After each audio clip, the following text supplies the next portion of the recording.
सईद काजी साहब, आप एक बात बताएं मुझे, डायरेक्ट बात आपसे पूछूंगा क्योंकि आपने भी डायरेक्ट बात करनी है। ये जवाद अहमद यहाँ मौजूद है, ये बराबरी पार्टी इनका नाम है। यहाँ पे तमाम हमारा निज़ाम जो है वो गासिब अमीर और वडेरे तबके के हाथ में, चाहे वो इंडस्ट्रियल वडेरा हो, चाहे वो ज़रई वडेरा हो, चाहे वो बिजनेस वडेरा हो, वो इनको क्यों सर उठाने देगा? अभी तो जब ज़रा सर उठाएंगे तो कोई और केस हो जाएंगे, इन पे जेलें होना शुरू हो जाएंगी, थक जाएंगे। कितनी देर चलेंगे इस तरह?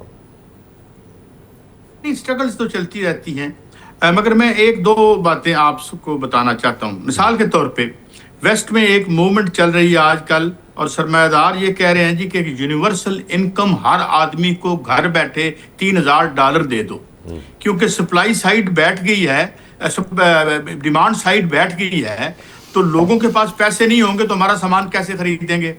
ये इस पे रेफरेंडम भी स्विट्जरलैंड में हुआ, और इस पे बड़े सेमिनार्स हो रहे हैं। The strategists of capital are really worried। अब सवाल क्या है? सवाल ये है कि भाई आपने मसाइल क्या है। अभी जब आपने इंट्रो दिया तो मेरे ख्याल में आज एक बहुत बड़ी आबादी होगी जो आज ईद पर 1 साल बाद एक मटन की बोटी खा रही होगी। महरूमी का ये आलम है।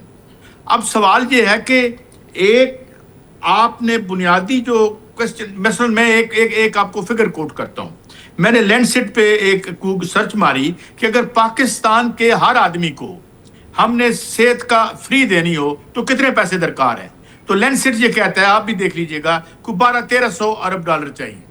तो पता चला कि 1200-1300 अरब डॉलर रियासत पाकिस्तान ने कमर्शियल बैंकों से कर्जा लेकर जो बिजली नहीं बनी उसके उनकी कैपेसिटी पेमेंट की है, और आपके हर यूनिट में 3 रुपए डाल दिए हैं। अब सवाल ये है कि पाकिस्तान के ज़राए पैदावार और पर जो काबिज लोग हैं, एक खूबसूरत मुल्क जिसमें 5 मौसम है, सहरा है, दरिया है, दुनिया की बुलंद तरीन आबादियां हैं। This class has abdicated the right to rule. इतनी खूबसूरत आबादी उसने मुल्क को एक वेस्टलैंड में तब्दील कर दिया है। They need to be thrown into the dustbin of history, जहां 40% बच्चे गंदे पानी पीने से मर जाते हैं। जो लोग एक साफ गिलास पानी का नहीं दे सकते, इनका कोई राइट नहीं है कि हमारे हुक्मरान रहें। इस पे सियासत करें, खुल के बात करें। डर के बात करेंगे तो नहीं हो, आधी बात से अवाम और दूर रहेंगे आपसे। ये मिसालें आप लोगों को दें कि भाई ये लोग कितना खूबसूरत। 1947 से पहले 45% गल्ला प्लेन्स ऑफ पंजाब जो पाकिस्तान में यहां से पैदा होता था, आज गल्ला इंपोर्ट कर रहे हैं। $14 बिलियन की हम ग़िज़ा इंपोर्ट करते हैं। ये कौन लोग हैं जिनके हाथों में हमने ज़मामे कार दे रखी है? तो आई थिंक ये सवाल उठे, अवाम को रखा जाए, और उनको जब बावर हो जाए और तो आपके पीछे आएंगे, और जब आपके पीछे आएंगे तो कोई वडेरा और सरमायादार आपको नहीं रोक सकेगा। कल मुझे किसी टीवी के प्रोग्राम में किसी पीटीआई के दोस्त ने कहा कि देखो जी मैं जुलूस करता तो मैंने इजाजत नहीं देंगे। और मैं क्यों, अयूब खान को इजाजत लेके जुलूस कटे ऐसी उन्होंने। अयूब खान को बाहर निकाला था तहरीक ने, उसके पीछे तहरीक थी, अवाम की ताकत थी। तो जब आप कम्युनिकेट कर लेंगे, क्लैरिटी के साथ अवाम को बताएंगे, ये आपका राइट है और काबिल हसूल है, वो आपके पीछे भी आएंगे। कहाँ से आएंगे ये दलेर लीडर? चलें छोड़े, आपके पास सर 3 मिनट है जवाद साहब। मुझे आप बताएं कि मैं आपको क्यों वोट दूं। देखिए, पहली बात तो ये है कि कुछ रियलिटीज़ ऐसी हैं जो सिर्फ पॉलिटिकल पार्टी बनाने के बाद पता चलती हैं। पाकिस्तान में 4 लोग हैं जो सोशल मीडिया जिनका बहुत एनॉर्मस किस्म का है, बहुत बड़ा है। मतलब एक पीटीआई है, उसका तो आप समझेंगे half of the social media is populated by PTI's disciples या फॉलोअर्स या जो भी है। उनमें पेड लोग भी हैं, उनमें अनपेड भी हैं, कुछ मोबिलाइजर्स भी हैं, कुछ इन्फ्लुएंसर्स भी हैं। उसके अलावा बहुत बड़ी एक खपत जर्नलिस्ट की है जो कि टीवी पे बैठे होते हैं और पीटीआई को प्रमोट करते हैं। अच्छा, उसके बाद दूसरे नंबर पे जो हैं वो एस्टेब्लिशमेंट खुद है, तीसरे नंबर पे मुस्लिम नून है, और चौथे नंबर पे पीपल्स पार्टी है। जब मैं कोई बात करता हूँ ना, कोई भी, मैं मिसाल के तौर पे जब मैंने अपना स्टार्ट किया फेसबुक पे अपने ब्लॉग्स बनाना, मैं बिल्कुल आपको ना वो हार्ड डिटेल्स बताने लगा हूँ। तो मेरी रीच होती थी 4 मिलियन 5 मिलियन, और मैं बात यही कर रहा होता था जो अभी भी कर रहा हूँ। सबसे पहले पीटीआई ने मेरे ख़िलाफ़ फैशिज़म स्टार्ट किया। इनका क्योंकि बहुत बड़ा सोशल मीडिया है, फैशिज़म ज़ुबानबंदी जिसको कहते हैं, इन्होंने मेरे ख़िलाफ़ रिपोर्टिंग शुरू की जो कि इधर मौजूद किसी भी इंसान के ख़िलाफ़ कभी नहीं हुई। मेरे से उनको थ्रेट है। थ्रेट ये है कि मैं, इमरान खान मेरे से ज़्यादा नोन है, लेकिन मैं भी बहुत ज़्यादा नोन हूँ। मतलब अगर आप म्यूज़िक इंडस्ट्री में से, पूरी हिस्ट्री में से 10-12 लोग निकालें जिन्होंने इतना एल्बम बेचा और जो इतने अंदर तक घुस गए हैं लोगों के अंदर, गाँव देहातों में, तो उनमें से एक मैं भी हूँ।